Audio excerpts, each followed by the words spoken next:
The Dow tumbled nearly 700 points on Friday. Strong jobs report boosted the case for the Fed to hit the pause on a January rate cut. Joining us now is Tom Lee, FundStrat Capital CIO, head of research.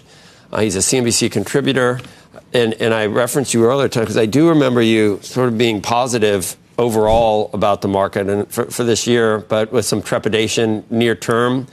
And most of your calls recently have been less on the strength of the economy and more on inflation data. And some of your, like when you were calling things, S&P is going to end the week, 8% higher because of inflation or something. So we got inflation this week. There are concerns. I think I tie a lot of the weakness in the market to that. Are these important numbers? It's important because, as you know, we've been correcting now for almost a month, right? 23 trading days. And this Wednesday is an important day because it is a possible turning point for markets. And I would like to see CPI come in below, 0.25 or so. And I think that would give that jolt of confidence for markets on top of, I think, earnings, which is going to be a positive catalyst. But for investors in the near term, I think they got to ride out the volatility because I think yields here have made people nervous. Not necessarily deteriorate the long-term outlook, but near term. Are they smart, the yields, or are they not giving us a correct signal? Because you sound really like you're not sure about the inflation data this week.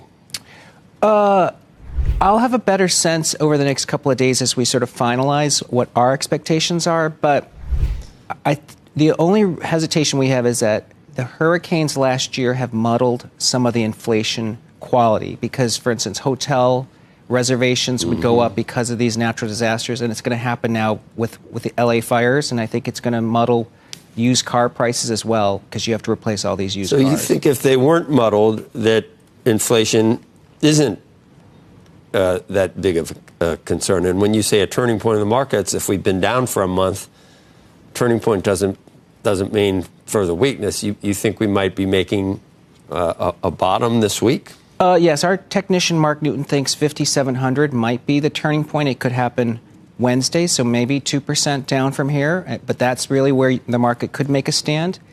I think if we could lift the cloud of some of this muddling, in fact, Waller last week even said most of the inflation last year was about imputed prices, meaning the real price of inflation was actually much lower. I think that is still the case. Inflation is weaker when you look at housing, et cetera. So once we can get through that noise.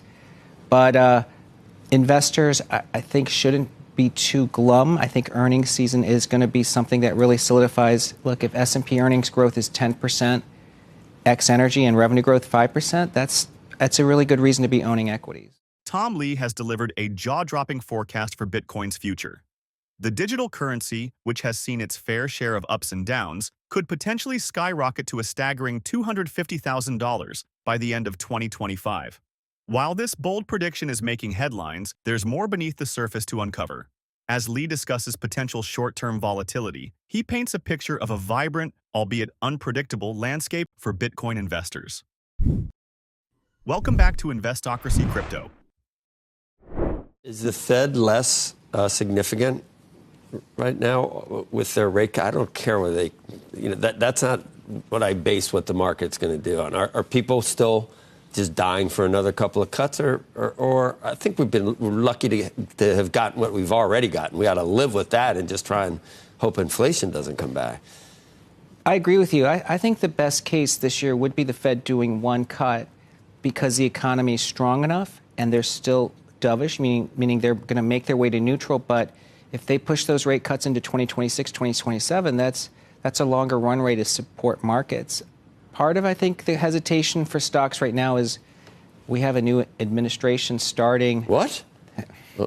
Oh, that's right. Yes. And, we essentially reversed that rally from November because we rallied 7% over 23 trading days. Mm-hmm. And now we've given up 5% and another 2% would just round trip us back to November. In 23 trading days. Do you think stocks look expensive here or not? I mean, we've come back down, as you mentioned, but people keep talking about the PE ratio and how it's historically at the high end of things. Do you think it's expensive, or do you think we have the earnings power to support all of that? To me, the 10-year, even if it gets to 5%, is a 20 PE multiple on a 10-year bond. The median PE on the S&P is 17 times. So I think stocks are giving you much better value than a bond right now. And 5% is probably not the level that yields stay at. It's probably a deflection point. Tom, what does the movement in Bitcoin say to you? So we're at 91,000. What is that? What is that a signal or a sign of anything in this sort of analysis? Stupid Fed. Yeah. It's not cutting.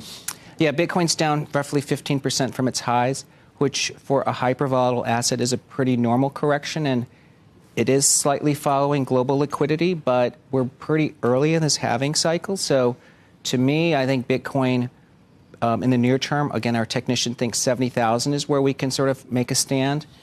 Means you're getting a big opportunity because I think Bitcoin's going to be one of the best performing assets. So, hold on, but you still think it goes all the way down to 70,000, or you think that's the floor, in which case you would still buy at this price?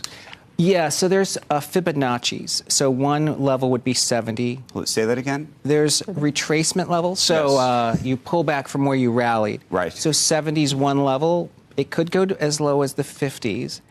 But that's, again, not a new level. It's just where it touches before it begins to rally. Okay, let me ask you a different question. For those folks who are watching who are not in Bitcoin or are thinking about buying Bitcoin at these prices, are you saying that this is a fair and good price to get in, or are you saying wait because you think it's going farther down? You know, Bitcoin is something you need to be long-term focused. I don't think anyone's going to lose money buying here at 90. If they're trying to time this, maybe they'll get lucky and it goes to 70. But to me, Bitcoin could be significantly higher this year, you know, maybe 200, 250. So I think 90 is still a good entry point. Tom Lee's assertion that Bitcoin could escalate to between $200,000 and $250,000 by the end of 2025 has added a layer of excitement to financial circles. But why is Lee so optimistic about Bitcoin's long-term valuation? The digital currency, currently trading around $98,000, has witnessed a 2% rise, yet it remains below the highs of December. Despite a 15% decrease from its peak, Lee reassures that such fluctuations are typical for a volatile asset like Bitcoin. Lee deftly points to critical support levels, flagging $70,000 as a pivotal threshold. If Bitcoin dips below this mark, it might test the waters near $50,000. Nevertheless, Lee's confidence is unshaken. Do you see any trouble there, or at least a moderation of the gains from recent years?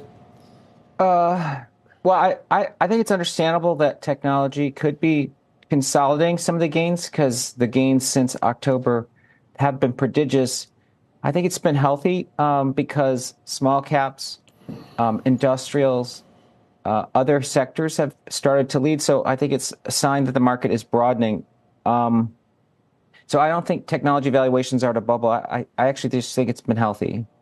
Really? So that is the half empty, half full viewpoint that either one that we've actually had people express earlier. Either, you know, the generals could come back down to the soldiers or they could broaden out and the advance could continue. So do you think that this election year, 2024, will gains be similar to 2023, or was that was pretty rare and unlikely to be repeated this year?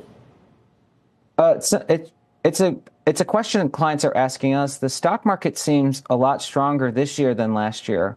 We've had 4 consecutive months of gains, which Mark Newton, our head of technical strategy, says is very rare. We already had a pretty nice January, a very strong February. To me, if the market gains 20% this year, which would match what it did in 2023, it wouldn't surprise me. But I think the character would be very different, that it would be a lot more sectors participating in. You know, in some ways, I think if we are up 20% this year, I think small caps could be up a lot more, as much as 50%. So we're not going to have a down year. That you're taking off the table, or what is it that would have to happen to throw this, you know, your somewhat bullish or pretty bullish forecast in jeopardy? What would have to happen? I think 2 things would probably derail an equity move of 20% this year, you know, something even pushing the markets down. One would be if inflation reasserts itself in a way that the Fed has to reverse its action and become quite hawkish again. I think that would terrify markets. The second is if monetary policy so restrictive now that we slip into a recession. I don't think we're losing that much economic momentum, but either would be negative for stocks. Data underscores Lee's conviction. Bitcoin's adoption is steadily expanding, supported by increasing institutional interest and its role as a hedge against inflation. Meanwhile, the narrative woven by Lee hinges on Bitcoin's resilient nature and historical performance. Over the years, despite dips and corrections, Bitcoin's trajectory seems upward. But before going any further, if you made it this far into the video, thank you. These videos take a lot of effort and time to make, so if you enjoyed them, please hit the like button and subscribe to the channel. This goes a long way in helping us grow. That said, back to the video. When Bitcoin was 4,000, it came down from 20,000, and you used to come on and say, yeah, by the end of the year, it's going back to 20,000. I don't know how you feel confident doing those things. Now, you've done it again, really, and with the, I don't know, what did you say by the end of next year? Where could it be in your view? Well, I think that sometime in the next 12, 18 months, Bitcoin can be over 150,000. But that's because, the backdrop for Bitcoin is so much more favorable today. We've got more visible demand from the spot ETF. And we know the supply dynamic is improving with the halving coming up, which is less than a month away. It does help that the Fed is becoming dovish. I mean, that's easier monetary policy. And I think from a regulatory perspective, we had so many hammers dropped in the last 12 months, really 18 months, that unless it's going to be worse over the next 2 years, Bitcoin's already faced sort of the peak of regulatory backlash. And it got through the old highs. We had a true Bitcoin bull on earlier saying that in previous instances where it has reached a new high, that it doubles fairly quickly after that. I mean, he said 18 days. The minute it hit a new high, it sold off almost $10,000 to 59, but it's back to 67 today. How long before it doubles again? I mean, could you see that in the near term, another doubling? I mean, near term, it's hard to know. Near term, Joe, I know our digital strategist Sean Farrell said that it's typical to consolidate after making a new high. So he thinks for the next 9 or 10 days we're going to be maybe chopping around here. But we saw it with the spot Bitcoin ETF inflows, like BlackRock seeing almost 800 million in inflows. So I think as long as there's strong spot demand and there aren't eager sellers, you do have a market that's out of balance, that there's too much demand for Bitcoin, not enough supply created through the block reward. To wrap it up, Lee's forecast shines a spotlight on Bitcoin as a potentially rewarding investment. As it stands around $98,000, this might just be the golden opportunity for those eager to dive into the crypto realm. Lee's prediction serves as a springboard for investor enthusiasm, with Bitcoin poised as one of 2025's standout assets. But do you see Bitcoin as the beacon of 2025, or are the risks too steep? Share your perspective. And finally, if you would like to know more about cryptocurrencies, or specifically Bitcoin, go ahead and click on the next video on your screen. See you there.